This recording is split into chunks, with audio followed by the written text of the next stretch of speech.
Let's talk about the binary tree postorder traversal. So in this case, postorder means you add your left, you add your right, you add yourself, right? And the idea is this: you're using your LinkedList method. So there's a method called add first. So if I see my value is 1 and I'm okay, so at this position I don't know I do have children left or right? So I can just add my value to the LinkedList, and I can use add first, right?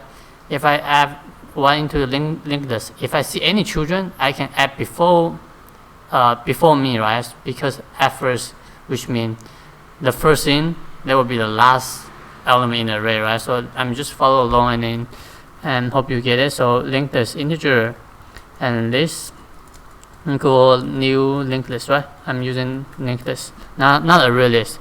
There's a reason why I don't use array list, because if you use array list, when you add the first into array list, you take all of n time complexity or space complexity, doesn't matter, okay, to move around your list. If you use a linked list, it's auto 1, right? Make sure you know the data structure stuff. So if the root is already known, I can just return this. So list of integer is also, linked list of integer is also equal to a list of integers, so they would be okay. So I can also create a stack, and a stack equal to new stack. And if the root is not known, so I can just push the root into a stack, and pretty simple. Stack is not empty. I can just keep looping and making sure I'm spelling right. Empty, right? So I need to pop the tree node. Let's just call temp stack.pop.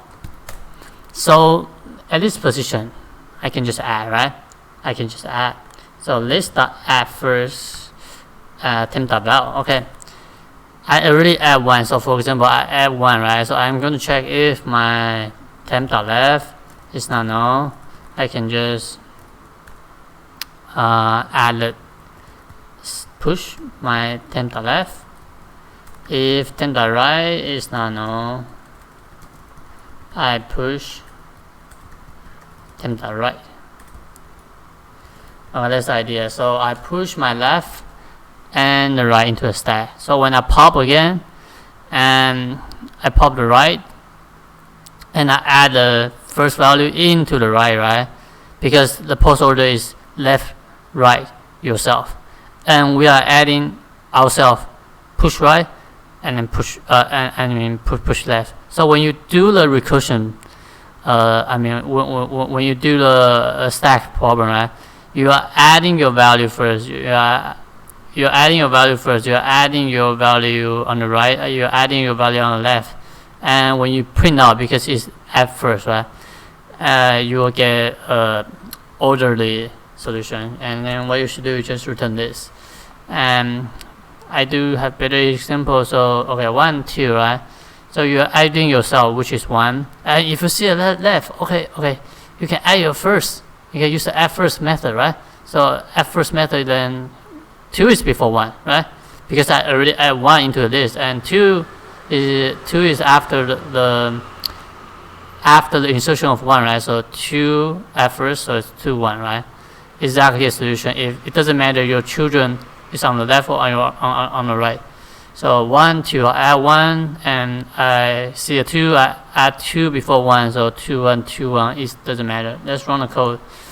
Make sure I do have, okay, I don't have error. Okay, perfect. Let's talk about time and space. So for the space, you need all of n for sure, right? Because you need to store every single tree node into the stack, and also the list, but they are separated, so it's all of n. And time is all of n, right? You visit every single node, and I just said the value is all of n, right? And at first all of 1. Sorry, at first all of 1. If you use the array list, and what you actually need to do is list.add, and then 0 and temp.val. This will take all of n, and it will return n squared time complexity. But I'm using a linked list instead of array list. So out of n for the time, out of n for the space, if you use LinkedList method. And that's a solution. And if you like the question, like. If you like my video, like. And goodbye.